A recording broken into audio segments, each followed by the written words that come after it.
Welcome back. Video number 2. I'm curious, are you watching these things back to back to back, or are you taking your time? I'm curious. Well, ninth grade teachers, let's go ahead and dive in. Well, and eighth grade teachers, if you're at Lincoln Middle School, because they're doing the physics first, they're in eighth grade. So I got ninth and eighth grade. Hello to all of you. Let's go ahead and jump in to today's training. And today we are focused on, and we're going to start off where we left off. We just talked about the scope and sequence. If you missed that one, check that video out just so you understand why this is here, how I see you using it, how it's helpful. And boom, we're going to click on Unit 1, and let's jump into the curriculum map. I'm going to try to use all the correct language so that we can all be on the same page. All right, and I will zoom in just a little bit so that way it's easier for everybody to see. You might even be able to jump that up to 150. Ooh, there we go. Okay, so this is our curriculum map, this entire document, curriculum map. If you guys remember what we had before, it was kind of like an overview. Here's some of the stuff that you got. The curriculum map now includes the pacing guide in the same document. So the verbiage I'm going to use is this first page is your unit landing page, and then your pacing guide is down here. So if you hear me say, oh, on your unit landing page, this is page 1. And I made them all one page, made sure they fit. So I want to go through what's all on this page. How is this useful? How will you use this for planning out your unit? And then in the next video, we'll kind of jump into actually using the scope and sequence. I'll probably have a shorter video on the actual resource CPO, but with you guys, we don't need to spend a lot of time on the resource necessarily. Because I've pulled everything off of that. If you guys were teaching it last year, ThinkLink was where it's all housed.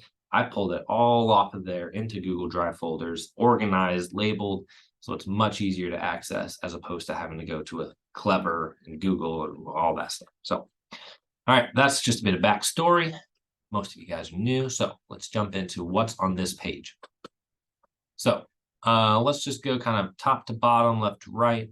You got just bookmark links. These will take you down further to the specific chapters, just so if you don't have to scroll through everything, boom, I can jump all the way down to chapter 4. It's just a useful little moving thing. Nothing new there. Teacher background. So I got a lot of the ideas for things to include in this from doing the 6 through 8 curriculums. And so one of the things they had in their resource was a teacher background. So I just stole that template, remade my own. So these are actually typed up by me. So if you find errors, let me know. I can fix them. I'm prone to make typos and errors and things like that. But what's nice about you guys for physics first is the way I wrote these is I taught physics first for 5 years. And so when I wrote these for each chapter, I'm thinking about what I remember and what I learned from those chapters, what the students struggled with. And I wrote out the background for that with that in mind. So it's sort of my letter to a new teacher in this field. Here's what I've discovered. Here's what's going to come in through this. And I've also, as I was writing, it was kind of flipping through the different sections of the chapter. So it kind of flows as like, here's what's going on and references to figures in the book, all that sort of stuff. So if you're new to teaching this, is like, hey, I taught this for 5 years. Here's what I learned as I went through this. So you'll find those useful. Even if you're very familiar with physics first, you might find some tidbits in there, some ideas that might spark your planning.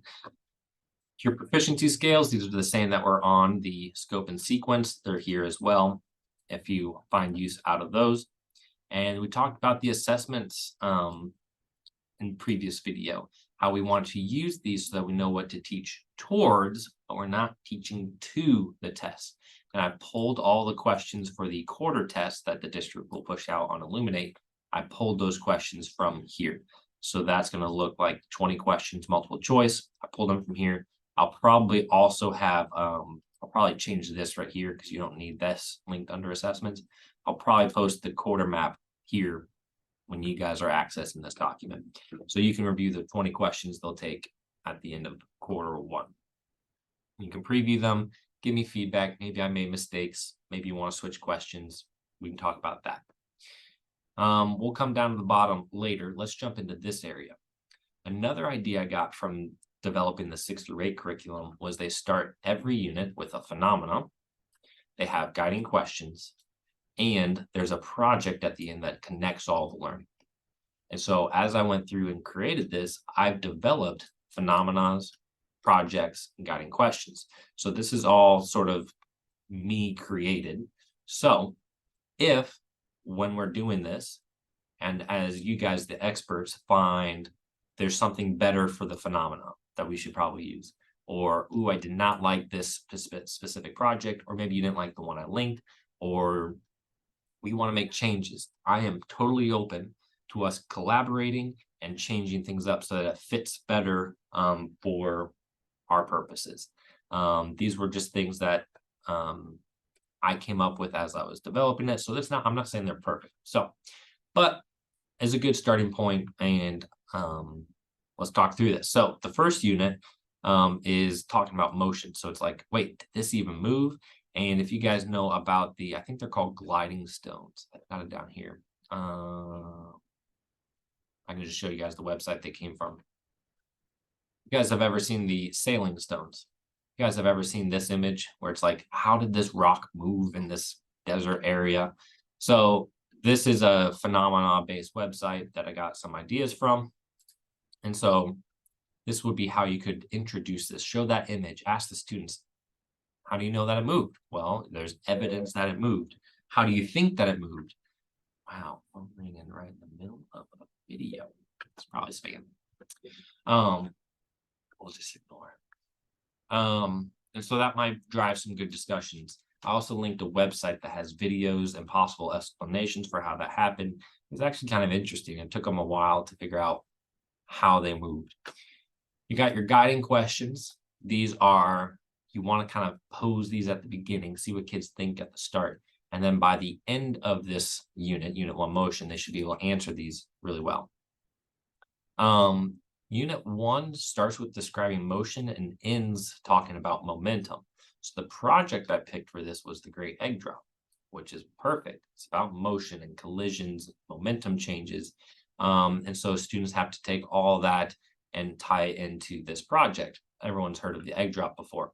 I chose this one. There's plenty of different formats for how you can do this.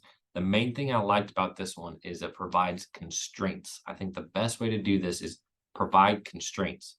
This one, I think, it has to fit, your design has to fit in a shoebox. And that keeps kids from having just like 20 balloons surrounding it, right? And so you're constrained, or you only have this many materials. So definitely when you think about doing this, even if you don't use the one linked here, what are some constraints that they have to follow?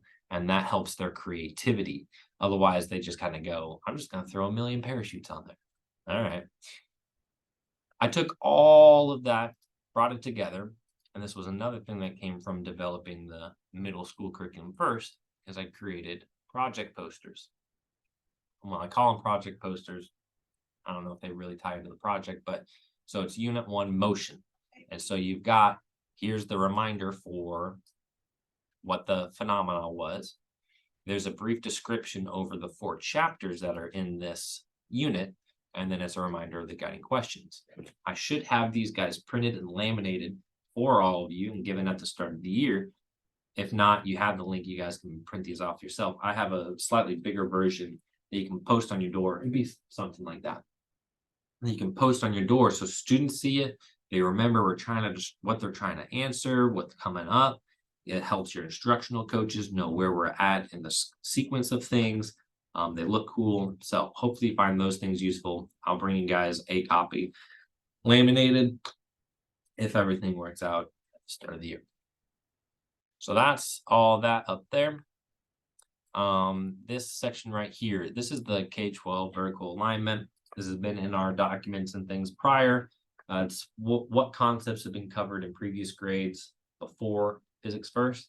I think I might change this area here because I got feedback over summer school about providing scaffolding.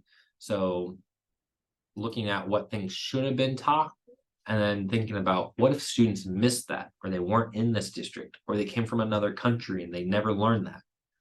Providing some sort of scaffolding that would help, if they miss that, how can you quickly cover that and build it into your units? So that way you're not spending time covering old stuff. You can stay focused more on your current year. So that might change, but these kind of tie into that as well. Similar to the project poster is the unit outline map, but this one is more of a teacher facing document. Just kind of what's the flow as you go throughout the unit. So you start off with your phenomena. You may want to preview the unit project with students, mention that this is what they're going to be doing, so they keep that in the back of their mind as you go through stuff. You'll go through the 4 chapters, just pulled that from the poster, and then you'll do the project, and then you have the unit assessment. Unit assessment, you got the 4 chapter tests, and then we'll have the quarter test at the end of unit 2. So I don't know if I have developed an actual unit test for each individual unit, but definitely for the quarters. So that could be useful for you planning. And then finally, you've got your storyline. Storyline, I just kind of look through the chapter. What's the story going through all of this? Stole some of the ideas out of the book. So some of it's come from the book, some of it's from me. It's kind of a blend. The district resource area, this similar to the vertical alignment might get a slight overhaul, but mainly this is where links to your outside resources are. Gizmos, probably put some PhET simulation links over here as well. Things that you might find useful. I might update this to be a bit more useful, have some additional things over here, be more appealing, but that's generally what this section is going to be for. Additionally, what will be down here at the bottom, I haven't put the actual link in yet.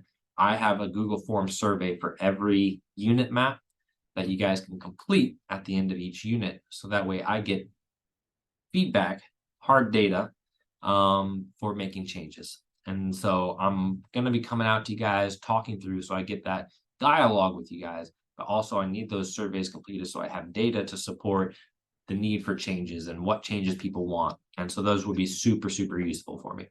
And I'll push those out via email as well, but there'll be a link there. Okay. As always, these videos seem to go on a little bit longer than I planned, but that's okay. I want to make sure that everybody sees everything as I see it, so that way we can be successful this year. In the next video, we'll probably do a quick aside before we go down here, and I'll show you guys where all the material is stored over on that website, why you won't ever need to go there. And I'll kind of explain a little bit of how it's now stored to make it easier for you guys. So that'll be the next video. And then the 4th one, I'll actually go down to the pacing guide, talk through that. And if I'm feeling ambitious, I'll make a 5th video for creating an example lesson for what you can do in a day's lesson using all this stuff. So hopefully you guys are finding these useful. And I know I am, just talking through it. And so that we don't keep going, let's cut it off. I'll see you guys in the next video.